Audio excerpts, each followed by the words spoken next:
ভাবুন তো প্রতিদিন সকালে ঘুম থেকে উঠে দাঁত ব্রাশ করছেন, কিন্তু সেই টুথপেস্টেই লুকিয়ে আছে মরণঘাতী মাইক্রোপ্লাস্টিক। সম্প্রতি বাংলাদেশের একটি গবেষণায় বাজারে বিক্রি হওয়া অনেক টুথপেস্টে মাইক্রোপ্লাস্টিক পাওয়া গেছে। তবে এখানেই গল্প শেষ নয়। মাইক্রোপ্লাস্টিক শুধু টুথপেস্টে নয়, পানি, লবণ এবং সামুদ্রিক মাছে বা চায়ের টেবিলে থাকতে পারে। তাহলে কি আমরা প্রতিদিন প্লাস্টিক খাচ্ছি? এটি কি সত্যি বিপজ্জনক? আর কিভাবে নিজের ঝুঁকি কমানো যায়? আজকের ভিডিওতে থাকছে বৈজ্ঞানিক তথ্যের ভিত্তিতে পুরো আলোচনা। এই মাইক্রোপ্লাস্টিক জিনিসটা আবার কি? মাইক্রোপ্লাস্টিক হলো 5 মিলিমিটারের থেকে ক্ষুদ্র প্লাস্টিক কণা। অনেক সময় এটা এত ছোট হয় যে খালি চোখে তা দেখা যায় না। এগুলা তৈরি হতে পারে দুইটি উপায়ে: বড় প্লাস্টিক ভেঙে ছোট হয়ে, অথবা শিল্প কারখানায় ছোট প্লাস্টিক কণা হিসেবে তৈরি হয়ে এই কণাগুলো নদী, সমুদ্র, মাটি ও বাতাসে ছড়িয়ে পড়ে। বাংলাদেশের গবেষণায় কি পাওয়া গেছে? সম্প্রতি ইএসডিও বাংলাদেশের বাজারে বিক্রি হওয়া 35টি টুথপেস্টে পরীক্ষা করে 26টিতে মাইক্রোপ্লাস্টিক পাওয়া গেছে। অর্থাৎ পরীক্ষিত নমুনার প্রায়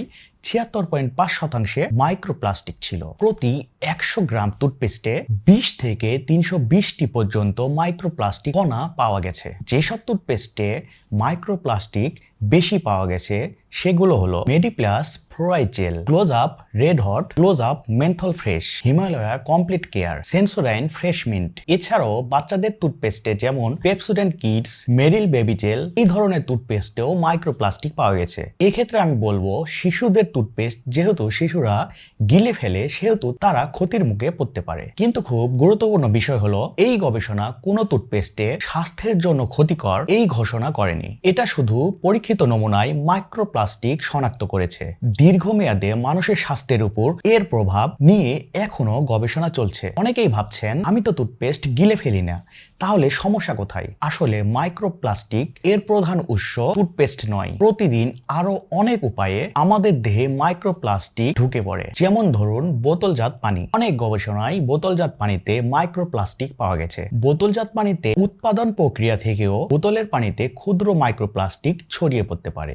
সামুদ্রিক মাছ অনেক সময় মাইক্রোপ্লাস্টিক গিলে ফেলে, ফলে সেগুলো মানুষের খাদ্য চক্রে চলে আসে। সামুদ্রিক লবণেও মাইক্রোপ্লাস্টিক পাওয়া গেছে। কিছু প্লাস্টিক ভিত্তিক ব্যাগ গরম পানিতে দিলে এই মাইক্রোপ্লাস্টিক পানিতে ছড়িয়ে পড়তে পারে। এখন এই চা যদি পান করেন তাহলে সেই চায়ের সঙ্গে মাইক্রোপ্লাস্টিক আপনার দেহে ঢুকে পড়ছে। আবার প্লাস্টিকের ওয়ান টাইম চায়ের কাপেও মাইক্রোপ্লাস্টিক সেই গরম পানিতে ছড়িয়ে পড়ে। কেননা প্লাস্টিকের পাত্রে গরম পানি দিলে সেই পাত্র থেকে প্লাস্টিক গলে পানির মধ্যে ছড়িয়ে পড়ে। গরম ভাত বা গরম তরকারি প্লাস্টিকের পাত্রে রাখলে কিংবা মাইক্রোওয়েভে গরম করলে প্লাস্টিকের কিছু ক্ষুদ্র কণা সেই খাবারে মিশে যেতে পারে এবং পরবর্তীতে সেই খাবারের সঙ্গে আপনার দেহে মাইক্রোপ্লাস্টিক ঢুকে পড়ে। অনেক সময় বাতাসেও মাইক্রোপ্লাস্টিক ছড়িয়ে পড়তে পারে এবং ঘরের ধুলোতেও মাইক্রোপ্লাস্টিক পাওয়া যায়। তাহলে কি আমরা সবাই অসুস্থ হয়ে যাব? এই বিষয়ে আতঙ্কিত না হয়ে কিভাবে প্লাস্টিকের ব্যবহার কমানো যায় এই বিষয় নিয়ে আমাদের ভাবা উচিত। অপ্রয়োজনীয়